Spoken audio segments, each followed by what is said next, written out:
we're here at Rocketown in Nashville with Micah from There For Tomorrow. Just want to introduce yourself and tell us a little bit about your band. Hi, I'm Micah Miley. I will not vote for Donald Trump. I'll start that over. Hi, I'm Micah Miley. I sing in a band called There For Tomorrow. We're from Orlando, Florida. And we have a new record coming out June 28th called Lucifer Express, aka called The Verge. We're excited about it. We're excited to be here as well. It's been a while. Wow. So it's been a while since you've been in Nashville. How have you been personally? Pretty good. I think just being at home, we were a bit itching to get out. So now that we're back on the road and getting in the grind of things, it's a bit liberating. Hey, with obviously, less than 2 weeks away from the album being released, most everything you do, I guess, is about that. So, let's start with the album title. How did it come to be? The word came up lyrically through the song that we were writing, and the whole time we were writing it, it felt just like the opener of the album. So subconsciously, the whole time we're thinking opener, and one of the lines was "We're on the verge," and that was just so true for the time period that we're in right now, and the way the record making process went. We were just kind of going with the flow and trusting our instincts and letting the walls fall as the creative flow just did its thing. And we didn't know what we were doing, we didn't know the destination, but we were just moving really fast. So we'll learn the destination soon. Hopefully it's 10 Grammys. So what are you on the verge of?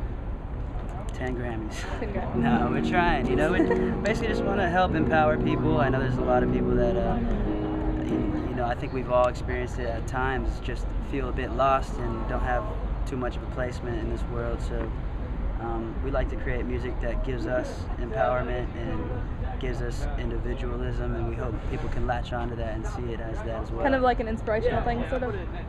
Yeah, just cue the cheesy soundtrack, and that's it. Yeah, no, but yeah. Point of Origin was released back in 2004. How do you think your music has evolved from then to now with the release of The Verge, so soon? Well, I was 13 and now I'm 22, so my things happened to me between then and now. I don't know if you know scientifically, but with your yeah, I think we've all grown as musicians. My voice has changed over the times, and just me as an artist lyrically, Chris as a drummer, Christian being in the band. He wasn't in the band when we wrote Point of Origin. Jay as well. We're all just starting to get a taste for what we like and a taste for what this band should be. And what kind of sound can we expect from The Verge? Is it completely different from what we're used to with you guys, or It's not 180. I think it's just more of a growth, and it's farther down the path, and the path is narrowed. It's a lot more genuine and honest. There's not cannons and explosions and fireworks going off at the third chorus of every song. It kind of just speaks for what we're doing right now, and the lyrics, a lot of the lyrics were just coming off the top of my head as we were writing, and we wrote very fast. Yeah, I think I read somewhere that y'all recorded it and wrote it and everything in like a month.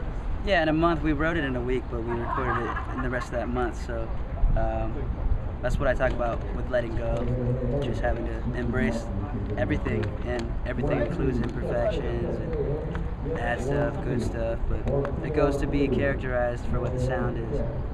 So comparatively with like other bands that are out right now, what would you compare it to? Is it anything similar to those? Yeah, it's kind of like Rebecca Black meets Montel Jordan meets probably, I'd have to say, a little bit of Prince in there, and for some reason I thought you would say that. Yeah, that's what I was expecting. A splash of Meshuggah, yeah.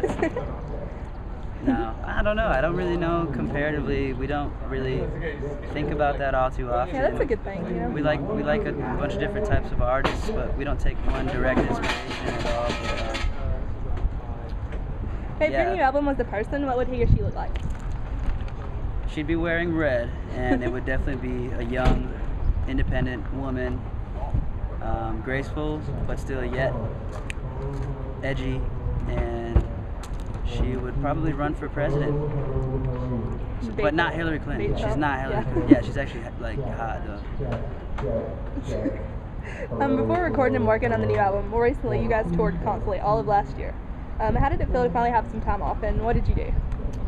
We wrote the album. So we never really had time off, but the little glimpses of time off we've had, we were kind of all going crazy, just trying to Like you didn't know what to do with yourself? yeah, kind of, because you know you get so used to this and get so used to new places every single day that Right. the same room gets to be depressing after a while. But that's why we're so glad to be back at it and have this new music. It's basically just a whole new movement that we're doing for our band.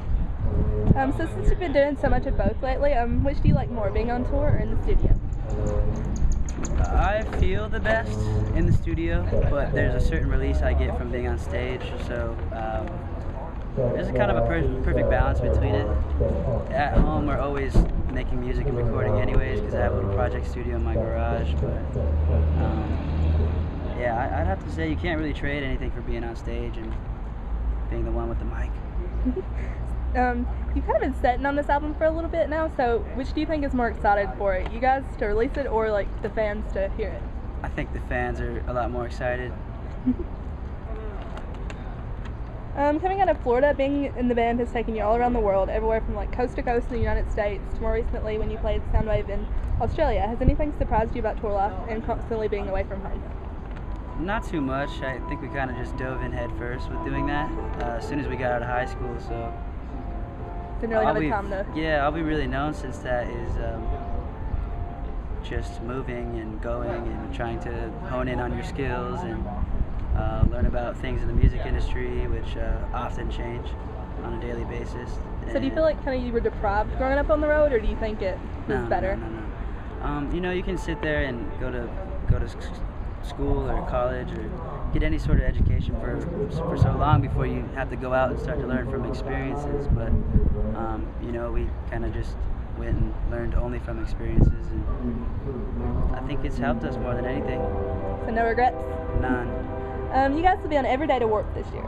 You've been involved with the tour a few years now. Could you tell us a little about your Warped experience so far and, you know, how much it's helped the band?